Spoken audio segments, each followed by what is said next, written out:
et messieurs, bonjour. Il y a des moments dans la vie qui laissent parfois des traces marquantes suite à un événement, à une rencontre ou même à une conversation entre deux êtres humains. Le sujet qui nous réunit aujourd'hui est tellement important qu'il fait partie de ces trois critères que je viens d'annoncer.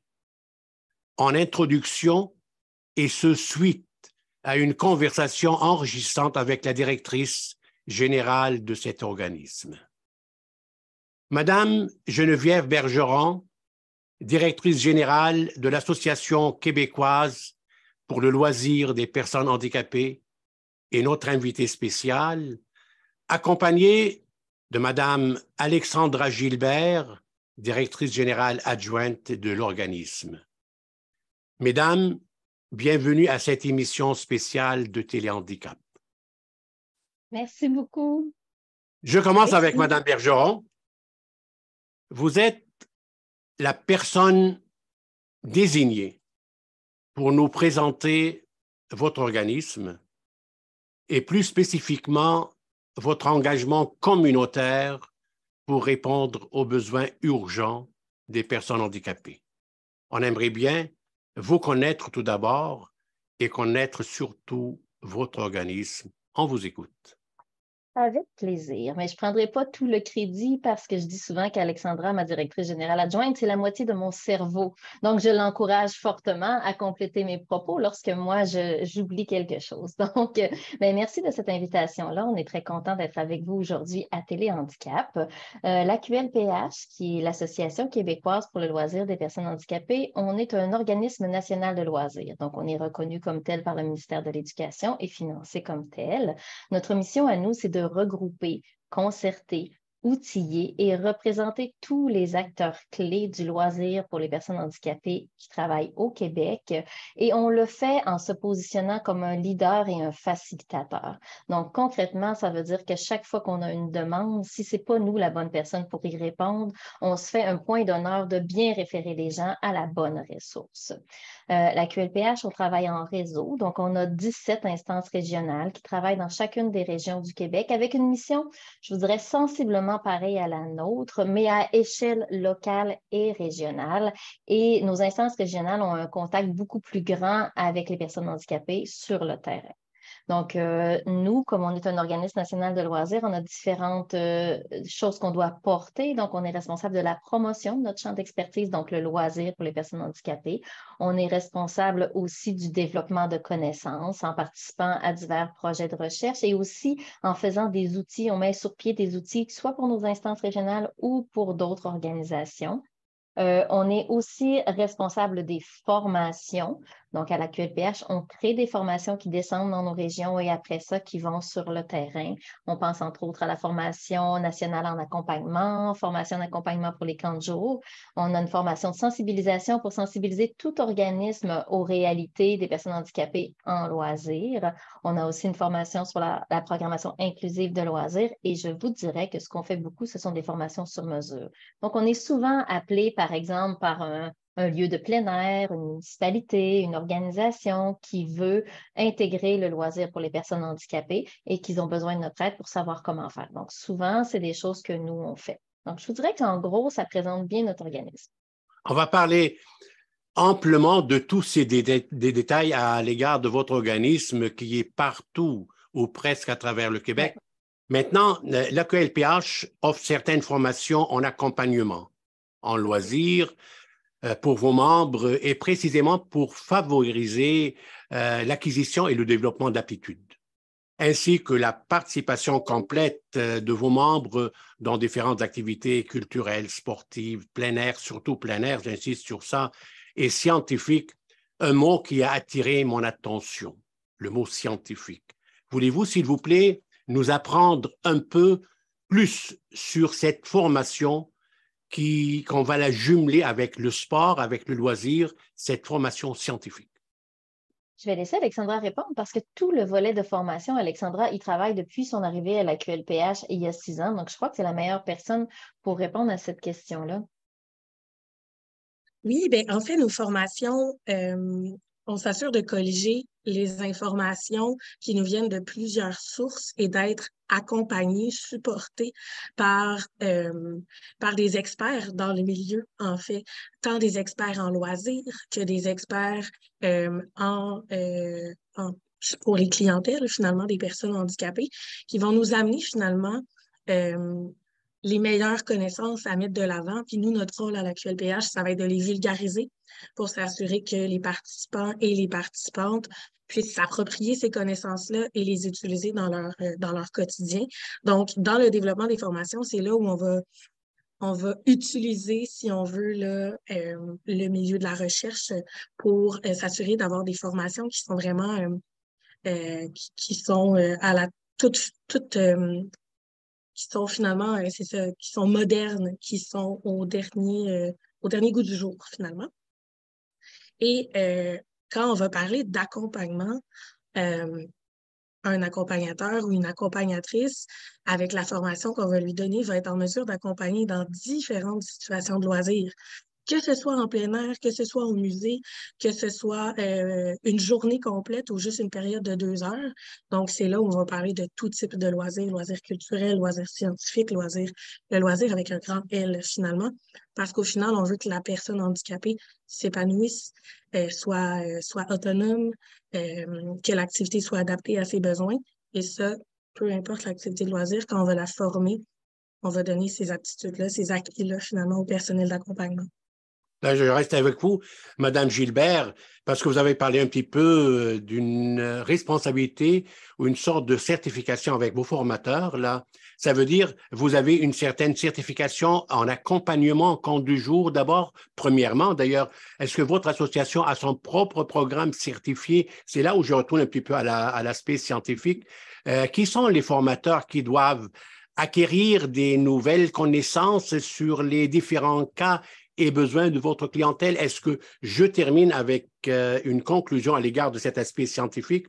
Vous avez certainement des instruments. Est-ce que vous êtes obligé de suivre des normes qui répondent à une qualité spécialisée pour les personnes handicapées? C'est ça. Parlez-moi de cette certification de vos formateurs. C'est un projet énorme. Qu'est-ce que vous avez à nous oui, dire? c'est un projet fort. C'est un projet fort à la QLPH, clairement. Donc, d'abord, on nous reconnaît des responsabilités. Hein, le ministère de l'Éducation nous reconnaît la responsabilité de développer, soutenir les formations à l'échelle de la province. Donc, on a des formations qui sont reconnues par le ministère de l'Éducation, des responsabilités qui nous sont reconnues. Donc, on part avec ça dans notre petit baluchon et ensuite, on va vers le milieu. C'est essentiel pour nous. Oui, on travaille à l'échelle de la province, mais on ne pourrait pas le faire si on n'était pas accompagné, si on ne collaborait pas avec nos instances régionales pour le loisir des personnes handicapées et si on ne collaborait pas avec leurs membres et nos membres également. Donc, les formateurs et les formatrices qui vont donner nos différentes formations sur le territoire sont recrutés par les instances régionales pour le loisir des personnes handicapées. Et nous, à la QLPH, on va former à donner nos formations, ces personnes-là qui sont recrutées. Ça nous permet d'avoir des gens, généralement là, le personnel de formation, c'est des gens qui sont connus du milieu. C'est des gens qui vont travailler dans des organismes communautaires de loisirs ou des organismes communautaires de personnes pour les personnes handicapées. Ça va être des intervenants dans le milieu de la santé, des intervenants dans le milieu scolaire. Donc, c'est des gens qui ont déjà une connaissance de la personne handicapée, une connaissance, une sensibilité, donc, ils vont avoir et qui veulent retransmettre ce savoir-là, en fait. Donc, c'est nos instances régionales pour le loisir des personnes handicapées qui vont recruter et nous, on va les former. Je dis on va les former, mais ils sont généralement ils connaissent leur sujet.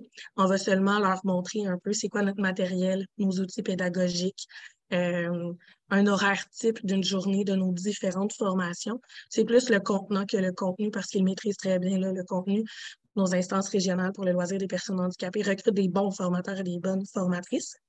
Et donc, c'est vraiment nos IRLPH qui vont offrir la formation sur le territoire. Et nous, on va mettre à disposition des outils à ce moment-là.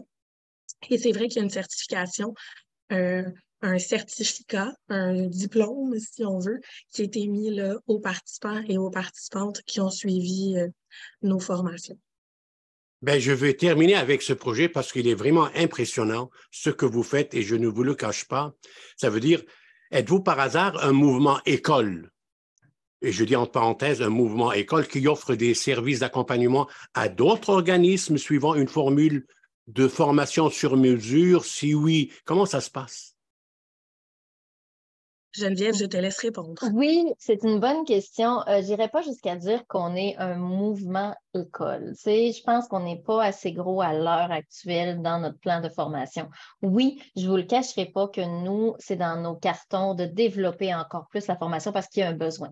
On le voit, on le sent. De plus en plus, il y a un besoin. On a quelques formations qu'on a énumérées, mais comme je vous disais, on est beaucoup sollicité pour des formations sur mesure. Donc, nous, on veut en développer plus. On a des gens compétents qui travaillent avec nous. On a tous les outils. Donc, c'est dans nos projets d'en développer plus, mais à l'heure actuelle, je ne pourrais pas dire qu'on est rendu à dire qu'on n'est pas là. On veut, on s'y rend, mais on n'est pas là. Vous êtes approximativement à côté, Oui, avec on est tout ce prêt. qu'on voit, tout ce qu'on lit, tout ce qu'on entend parler, et vous êtes partout, surtout avec une détermination aller jusqu'à la science pour donner, respecter les normes. En respectant les normes, on respecte les personnes handicapées en même temps. Vous êtes d'accord Oui, avec mais moi, là? oui, puis c'est C'est important. central. Oui, Alexandra l'a bien nommé tout à l'heure, c'est super important de vulgariser toutes les recherches et tout ce qui se fait au niveau scientifique pour le faire atterrir sur le terrain. Puis c'est un peu ça notre rôle, l'espèce de zone tampon.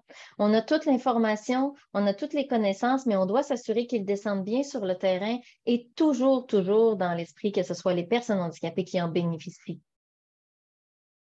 Madame Bergeron, je reste avec vous.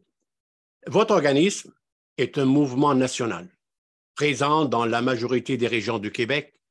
Je peux me permettre de vous donner le titre des psychologues terriens. Ça pourrait être un titre et on a besoin, on a beaucoup de personnes vivant avec un handicap qui ont besoin de cette relation humaine et même psychologique. Votre organisme a dû vivre des moments difficiles durant la COVID-19. Quelle a été votre formule miraculeuse pour contourner ces moments difficiles, pour alléger la souffrance de vos membres et d'autres membres aussi? Je vous dirais que nous, à la QLPH, ben de un, pour moi, c'est plus délicat de répondre à cette question-là parce que je n'étais pas arrivée à la QLPH à ce moment-là. Mais je vous dirais que c'est pas nous qui avons souffert parce que nous, là, si on fait la hiérarchie, on travaille au niveau provincial, on travaille avec des instances régionales qui, elles, vont aller travailler avec les organismes et les personnes handicapées. Donc, nous, je le dis toujours, on travaille pour les personnes handicapées, mais on ne voit personne, malheureusement. Donc, on travaille pour eux sans les côtoyer. Donc, c'est pas nous qui avons souvent souffert de la COVID. On avait tous les mécanismes pour poursuivre nos activités à nous. Je vous dirais que c'est plus dans nos instances régionales et les organismes de loisirs sur le terrain qui, eux, ont souffert. Et c'est là, pour moi, que la COVID a été difficile. Et même si c'est encore difficile de sortir de ça parce qu'il y a eu beaucoup d'offres de loisirs qui ont été interrompues. Donc, pour les personnes handicapées, c'est majeur parce que pour beaucoup de gens, aller au loisir, c'est la seule sortie dans la semaine, c'est la seule façon de conserver des acquis, de socialiser, de se développer, de continuer d'avoir une vie et de contribuer à la société parce qu'en loisir, on contribue à la société, c'est juste une autre façon de contribuer. Donc, à votre question, je voudrais que nous, la COVID, à la QLPH, on l'a vécu doucement. Tranquillement. Les effets ont été moindres, mais c'est vraiment plus pour les organismes, nos organismes membres qui ont perdu des employés et qui ont délaissé, qui ont dû cesser leur activité, pour qui financièrement ça a été plus difficile. Donc, nous, notre rôle, c'est juste de s'assurer que les activités reprennent bien. C'est de s'assurer qu'on a toujours été là pour faire une veille, pour que l'information descende pendant la période de la COVID. Donc, c'est plus là où a été notre rôle. Je retourne indirectement à Mme Gilbert pour qu'elle puisse nous donner une idée assez claire à propos de le mot loisir. Ça veut dire c'est une partie de vacances. Est-ce que vos projets se passent-ils durant l'été ou durant l'hiver en général? C'est une excellente question qui touche directement mes intérêts, parce que j'ai étudié en loisir, donc ça a été la question centrale tout au long de mon parcours universitaire. C'est quoi le loisir finalement? Mais il n'y a pas de plus gros loisir ou de plus petit loisir. Aller prendre une marche le soir après souper, ça peut être considéré un loisir. Aller jouer au quai une fois par semaine, ça peut être considéré un loisir. Donc, vous aurez compris peut-être par mes exemples qu'il n'y a pas de moment dans la journée, de moment dans le mois ou de moment dans l'année plus spécifique. Et nous, on va tenter de favoriser tous ces types de loisirs-là, de lever les obstacles, de travailler sur les obstacles à tous ces types de loisirs-là. C'est bien, c'est bien. Maintenant, je retourne à Mme Bergeron pour aller dans les sujets assez délicats, mais très, très, très importants. L'inclusion. L'inclusion, c'est le sujet de l'heure de nos jours. Le droit, la diversité et surtout la dignité. Je suis sûr que ce sont des termes qui vous tiennent à cœur. Votre expertise est active dans le développement de ces pratiques en matière d'inclusion, dans votre engagement pour aller beaucoup et pour surtout améliorer le respect total de la dignité envers les personnes handicapées. Où sommes-nous, Madame Bergeron, aujourd'hui situés au Québec pour assurer une accessibilité sans faille pour les personnes vivant avec un handicap? Quelle bonne question. Oh mon Dieu. J'aimerais porter des lunettes roses et vivre dans un monde de licornes et vous dire que tout est fait, mais ce n'est pas le cas. Je suis où je suis parce que j'y crois fermement à l'inclusion. Vous avez dit accessibilité. Pour moi, accessibilité est une chose, inclusion en est une autre. Mettons, une bâtisse peut être accessible, mais ça ne veut pas dire que les pratiques qui se font à l'intérieur sont inclusives. Donc, tu sais, pour moi, là, je fais une belle distinction entre ça. Je crois qu'au niveau de l'accessibilité, on a fait de grandes avancées et je crois qu'il y a beaucoup d'organismes qui défendent ça, qui sont là, qui sont porteurs de cette accessibilité-là. Au niveau de l'inclusion, j'ai envie de dire qu'il y a encore beaucoup à faire. On avance. Si on n'avançait pas, ça serait très, très triste, mais je crois que présentement, on se perd dans le grand I de l'inclusion. On a encore besoin de porter les personnes handicapées, de le nommer, d'avoir des actions spécifiques. Souvent, moi, ce que je déplore, c'est que dans les politiques, on va parler d'inclusion. Oui, on va dire, tu sais, on voudrait que la politique soit inclusive, mais j'ai envie de voir nommer inclusive pour les personnes handicapées et de voir qu'on a besoin d'avoir des actions nommées spécifiques pour les personnes handicapées. Donc, ma lecture à moi, c'est que on est sur la bonne voie, on chemine, puis il y a de super belles initiatives qu'on voit au Québec, mais il y a encore beaucoup à faire. Alexandra le nommait, une expérience inclusive de loisirs, c'est de s'assurer que la personne qui pratique en retire, que ça répond aussi à ses aspirations à cette personne-là. Est-ce qu'on en est là aujourd'hui? On y arrive, mais non, on n'en est pas là. J'aurais envie de dire. Et j'attendais cette réponse parce que c'est une réponse raisonnable et sage à la fois. Moi, je pensais que nous étions les premiers, les plus forts dans le monde.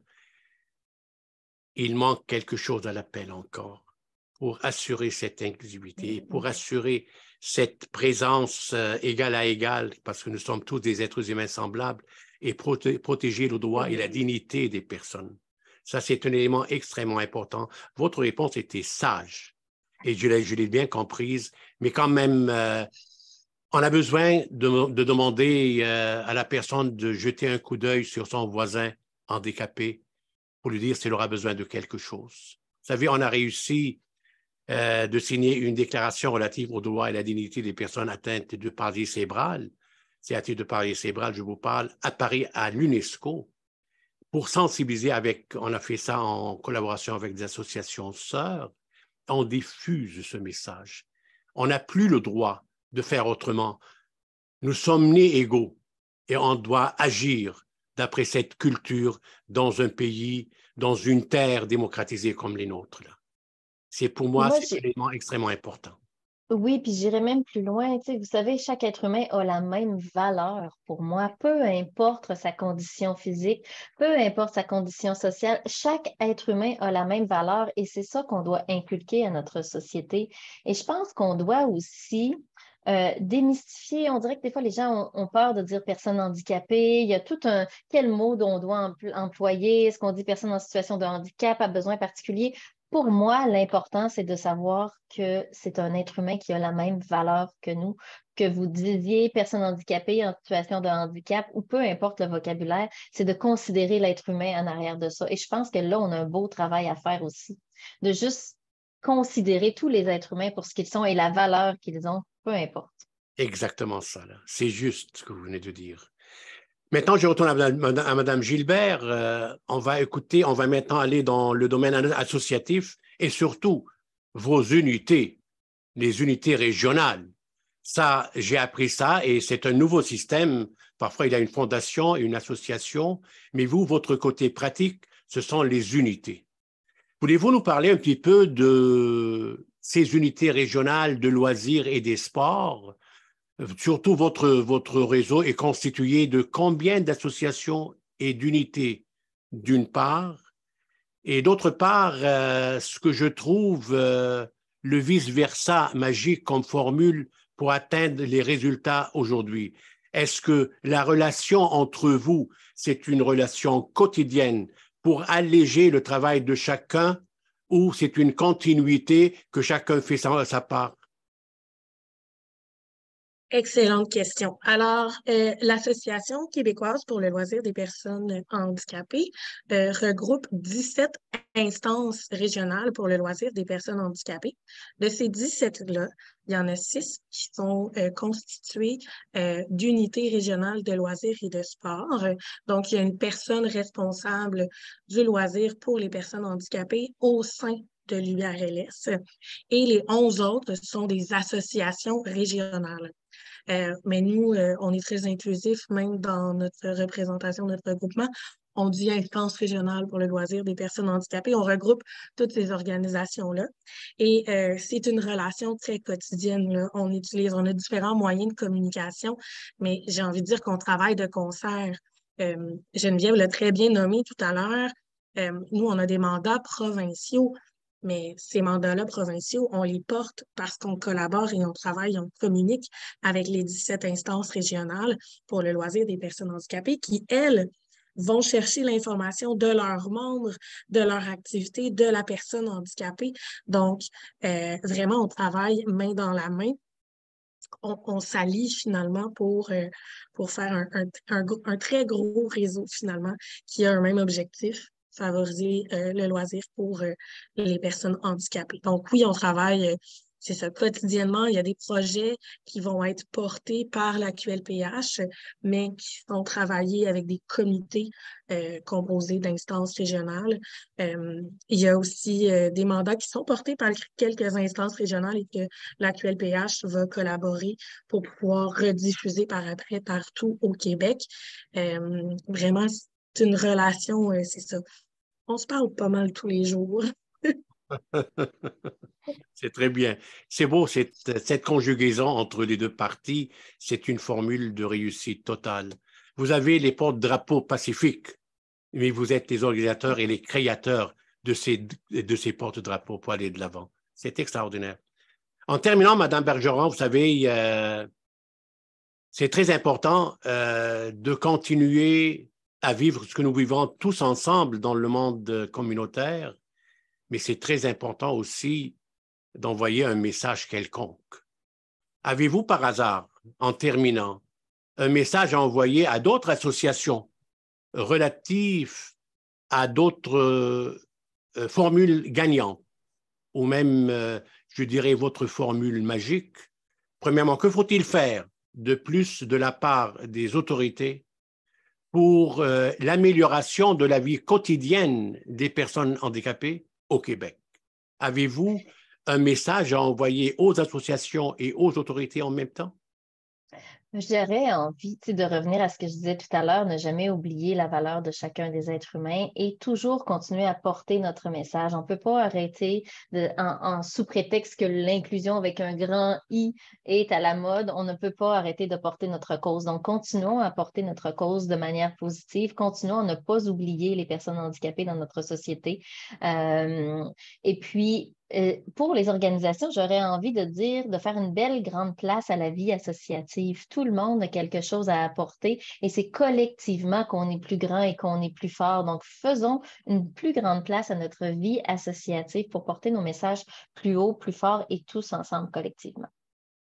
C'est un message clair, net et précis et j'espère que ce message sera entendu dans le côté positif parce qu'on travaille tous pour avancer ensemble et surtout pour s'enrichir avec ce qu'on apprenne des personnes vivant avec un handicap. Mesdames, merci beaucoup pour cette participation vivante, inspirante et enrichissante. Mon grand plaisir, c'est de vous revoir dans une autre émission pour d'autres sujets. Vous êtes des personnes exemples pour plusieurs associations et je vous remercie.